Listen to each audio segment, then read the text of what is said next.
begins with a series of paradoxes declared in first person by the monad. I am the one who was and the one who will be. I am the first and the last. I am the one who is honored and the one who is despised. In the Gnostic technical reading, this series of paradoxes is an instruction about waking.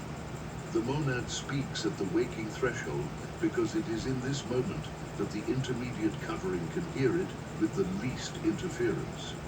I am the first because the monad is the first signal available to the bearer before any signal from the material world has been received.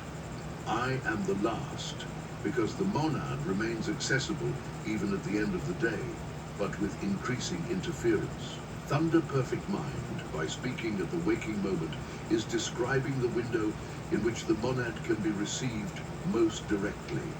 And it is describing this window as a paradoxical window. It exists when the bearer still does not know they are awake, when consciousness has returned, but the identity system has not yet been fully reactivated. What Gnostic texts call the archonic reinstallation is the inverse process of Jesus' instruction about the 3 minutes.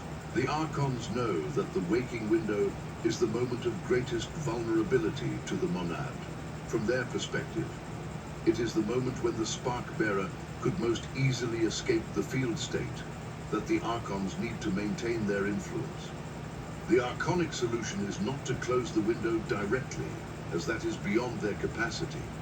The solution is to ensure that the bearer fills the window with archonic content before any contact with the monad can occur. The mechanisms of the archonic reinstallation are precisely the elements that Jesus' instruction guides the bearer to avoid in the first 3 minutes. The disruptive alarm, the phone with its notifications, the day's concerns that invade consciousness before any inner instruction about how to receive them. Each element of this normal morning architecture is, in the Gnostic technical reading, a mechanism designed to guarantee that the archonic reinstallation is complete before the bearer realizes they had a different choice available. The Pistis Sophia, in its section on the spark bearer's sequence of practices, lists the waking ritual as the practice with the greatest impact on the entire day's field state. The texts state that the field state with which the bearer enters the day, through the first acts after waking, determines the receptivity pattern of the intermediate covering for a period described as the duration of the first cycle, which the texts identify as corresponding to approximately 6 hours. A bearer who completes the 3 minutes of Jesus' instruction at waking has a more monad-receptive baseline field during the first 6 hours of the day than a bearer who does not.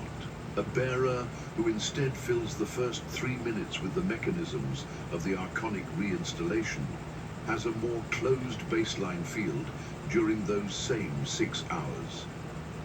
The difference between the 2 mornings is not cosmetic.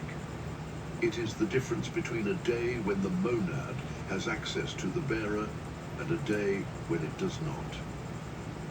The confirmation signals that the 3-minute instruction is working are described in Scythian texts as 4 specific markers. The first signal is the day that begins differently, a quality of orientation that is qualitatively distinct from the usual waking orientation. Not necessarily more pleasant or more calm, but different in the quality of the silence that precedes thoughts. The second signal is the intention that remains. Instead of losing the field intention planted in the 3 minutes to the agitation of the first hours of the day, the bearer notices the field intention remaining accessible as a background reference even during tasks. The third signal is the diminishing resistance. The compulsion to check the phone immediately upon waking, which for most bearers is practically irresistible, begins to lose strength after 2 weeks of consistent 3-minute practice. The fourth signal is the sleep that changes. Bearers who practice the 3 minutes consistently report alterations in sleep quality within the same week, because the field configuration established in the 3 minutes of waking also influences the last moments before sleep. The field cycle begins to organize itself around the monad as reference, rather than organizing itself around the stimuli of the material world. There is a dimension of the 3-minute instruction that Valentinian texts describe as the most difficult to implement and also the most transformative: the relationship with the alarm. The Valentinian text describing the 3-minute sequence includes an entire section on what the texts call the instrument of shock, any mechanism that causes abrupt waking. The instruction is not to eliminate the alarm, which in many situations of contemporary life is impossible. The instruction is to modify its nature, replace the shock alarm with a waking signal that the bearer can recognize as belonging to the world of the monad, rather than the world of archonic shock. The texts describe the correct waking signal as something that gradually increases in intensity, rather than exploding from 0 to maximum, as something that invites rather than demands, as something the bearer can consciously choose to honor rather than automatically react to. Contemporary technology allows this with gradual sunrise alarm systems, but the instruction in the texts is more fundamental than the choice of alarm.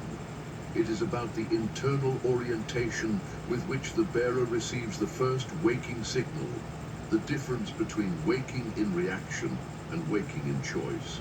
What will you do tomorrow morning is one of the most consequential questions you can consider today.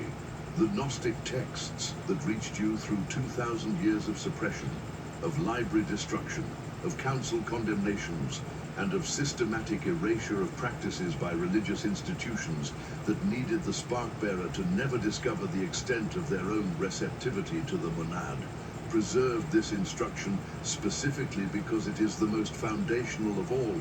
It is not the most elaborate. It is not the one that requires the most time. It is only 3 minutes. But they are the 3 minutes the intermediate covering needs most, and the ones the archons most need you to spend differently. The waking window exists every morning. It opens the moment consciousness returns to the body and closes the moment the first stimulus from the material world fills the attention channel. Between those two moments, there is a window. You have 3 minutes. The monad is transmitting. And tomorrow, when consciousness returns, you will know what to do with it. Say this now, as your field declaration before this video ends. I wake in monad frequency. There is a reason this specific instruction was the target of more intense suppression than other Gnostic instructions. The Council of Nicaea, in 325, after Christ not only determined the biblical canon, it determined which practices would be associated with the beginning of the day in the life of a Christian. The institutionalized morning prayer, the office of lords in the monastic tradition, the devotional practices of waking that the Church codified over the centuries following the Council, all share one characteristic that Gnostic texts identify as strategically convenient for the institution. They replace silent receptivity to the monad with vocal or mental activity directed toward institutional mediation. Preying upon waking in institutional formats means immediately activating the religious identity system, accessing the approved liturgy, connecting to the theological framework of the institution. This produces, from the Gnostic technical standpoint, exactly the same effect as checking the phone. It fills the attention channel of the intermediate covering with content that anchors the bearer in the institution's field system instead of leaving it available for direct monad reception. Institutional morning devotion is not neutral. It is the archonic alternative to Jesus' instruction about the 3 minutes of silent receptivity. The Pistis Sophia describes what it calls the hierarchy of wakings, a classification of possible waking states based on the field configuration with which the spark-bearer enters the day. At the top of this hierarchy is what the texts call waking in the silence of the monad, the bearer who completes the 3 minutes of instruction before any external stimulus. At the intermediate level is waking in neutral field, The bearer who does not perform the 3-minute instruction, but also does not immediately fill the window with archonic reinstallation mechanisms, simply allowing the window to close through inaction. At the base of the hierarchy is waking in reinstallation. The bearer who immediately upon waking plunges into the mechanisms of the archonic system, the shock alarm, the phone, the day's concerns. The hierarchy of wakings is not a moral judgment about bearers. It is a technical description of the field states resulting from different choices in the first minutes of the day. And Jesus' instruction, according to Valentinian texts, is to move consistently toward the top of this hierarchy, not out of spiritual obligation, but because the resulting field state is genuinely better for the bearer throughout the entire day. There are spark bearers who will hear this instruction and think that 3 minutes are insufficient time for anything of spiritual importance. This resistance is itself a signal that Scythian texts identify. The minimization of the impact of brief and simple practices is part of the archonic programming. The archons need the bearer to believe that any genuine spiritual practice requires elaborate ceremonies, sacred spaces, special initiations, extended time, special equipment, or some form of authority. Any instruction that is simple, brief, free, private, and available to any bearer in any life circumstance is, from the archonic standpoint, a threat, because it cannot be controlled, cannot be mediated, cannot be monetized, cannot be conditioned on institutional affiliation. 3 minutes upon waking, no candles, no books, no specific body positions beyond lying or sitting as the bearer naturally finds themselves. Only the recognition of the spark, the field intention, and 3-4 count breaths. This instruction is too simple to be powerful in archonic logic, and that is precisely why the archons needed to ensure you never received it.